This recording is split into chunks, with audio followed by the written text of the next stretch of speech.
कामाख्याये वरदे देवी नीलपर्वतावासिनी त्वं देवी जगतमाता योनिमुद्रे नमोस्तुते।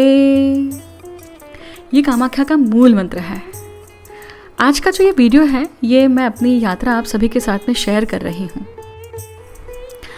आशा है कि आपकी गुरु पूर्णिमा बहुत अच्छी रही होगी। मुझे गुरु पूर्णिमा को मनाने का अवसर कामाख्या में प्राप्त हुआ। कामाख्या में कामाख्या पूजन, कन्या पूजन, काली हवन, ऐसी बहुत सारी विशिष्ट प्रकार की पूजाएं, साधनाएं और कुछ ऐसी चीज़ें करने का सौभाग्य प्राप्त हुआ, अपने गुरु का सानिध्य प्राप्त हुआ, जिसके कारण पूर्ण यात्रा बहुत सफल हुई। उसके कुछ ग्लिम्स आप सभी के साथ में शेयर कर रही हूँ। कामाख्या शक्तिपीठ है और शक्तिपीठ पर जब आप कोई भी पूजा, उपासना, साधना करते हैं तो वो त्वरित फलित होती है और आप द्विगुणित नहीं कई गुना ऊर्जा का स्रोत अपने साथ में लेके जाते हैं और फिर अपने जीवन में उसे प्रस्फुरित करते हैं, पॉजिटिविटी फैलाते हैं। चाहे फिर वो साधना के माध्यम से हो, चाहे फिर वो हवन के माध्यम से हो, और चाहे वो ध्यान के माध्यम से हो। रविवार की उपासना के लिए एक विधान शास्त्रों में बताया गया है और जब हम रविवार की कड़क उपासना करते हैं तो हमारा सूर्य जो है वो बहुत बलवान होकर हमें जगत में अपना अस्तित्व निर्माण करने की पूरी क्षमता देते हैं। और ये सौभाग्य मुझे कामाख्या के गर्भगृह के पास के ही परिसर में करने का मौका मिला। तो वीडियो आप जो देख रहे हैं ऊपर, उसमें मैं कामाख्या मंदिर में शक्तिपीठ में अंदर बैठी हुई हूँ और इसी परिसर में मुझे सूर्य की उपासना करने का अवसर प्राप्त हुआ। मेरे ठीक सामने माँ का गर्भगृह है जहाँ पे योनि शक्तिपीठ स्थापित है और उसी के सामने मुझे ये रविवार की उपासना शिवलिंग पर करने का मौका मिला।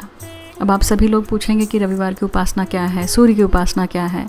तो एक बात ध्यान रखिएगा, जब त्रिकभाव में सूर्य आते हैं और त्रिकभाव के स्वामी के साथ में बैठ जाते हैं, नीच के होकर बैठ जाते हैं या शत्रु राशि में बैठ जाते हैं, तो सूर्य की उपासना करना अति आवश्यक है।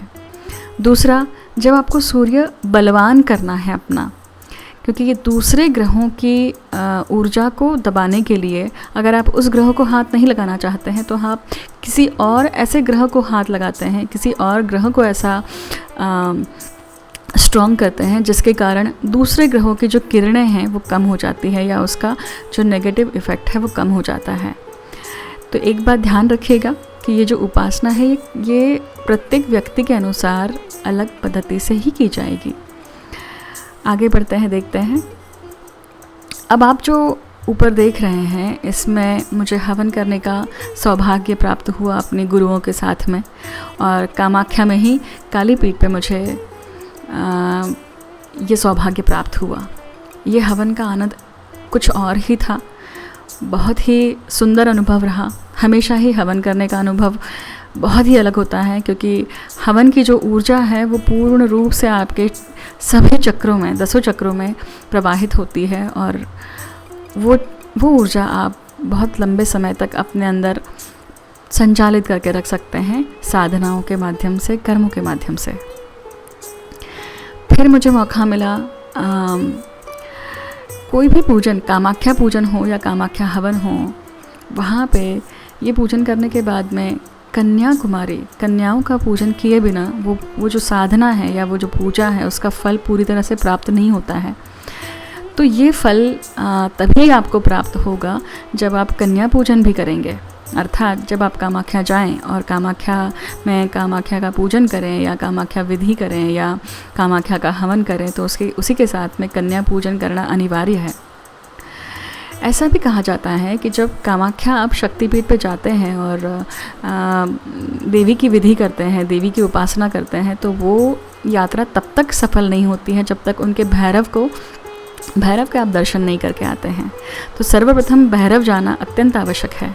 तो कामाख्या में जो भैरव स्थापित हैं उनका नाम है उमानंद और उमानंद भैरव के दर्शन करने के बाद में ही ये यात्रा जो है ये संपूर्ण होती है। फिर इसके बाद में मुझे कामाख्या मंदिर में काफ़ी समय बिताने का मौका मिला अलग अलग पद्धति से ध्यान धारणा साधना करने का मौका मिला। मुझे प्रदक्षिणा करने का भी मौका मिला, तो वो प्रदक्षिणा भी मैंने करी है। उसका भी वीडियो मैंने आप सभी के साथ में कुछ ग्लिम्स शेयर कर रही हूँ, ताकि आप सभी के लिए जो लोग दर्शन नहीं कर पाए हैं वो आप दर्शन कर पाएँ।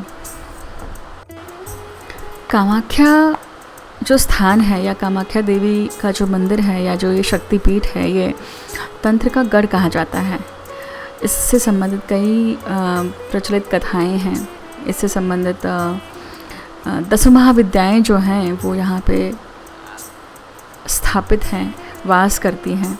3 महाविद्याओं का वास तो मंदिर के परिसर में ही है, और बाकी की 7 जो हैं वो मंदिर के परिसर के जस्ट बाहर हैं। जो आप देखेंगे कि कालीपीठ है या तारापीठ है, भुवनेश्वरी है, मातंगी है, तो ये परिसर उसी क्षेत्र में है, परंतु थोड़े से दूरी पर है।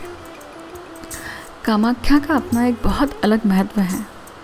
कामाख्या से संबंधित अंबुबाची मेला आप सभी जानते होंगे कि ये मेला हर साल होता है, जहाँ पे 3 दिन के लिए मंदिर का जो कपाट है वो बंद कर दिया जाता है, क्योंकि माँ कामाख्या 3 दिनों तक रजस्वला होती हैं और 3 दिन के बाद में कपाट खुलते हैं।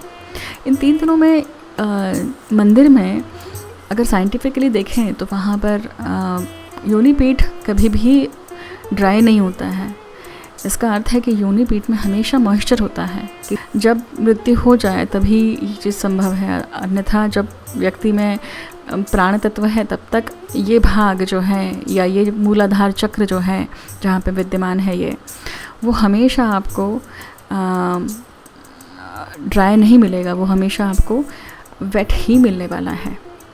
तो शक्तिपीठ योनिपीठ का महत्व इसलिए सबसे ज़्यादा है क्योंकि हम उसी के माध्यम से ही बाहर आते हैं, जीवन में आते हैं, सृष्टि में आते हैं।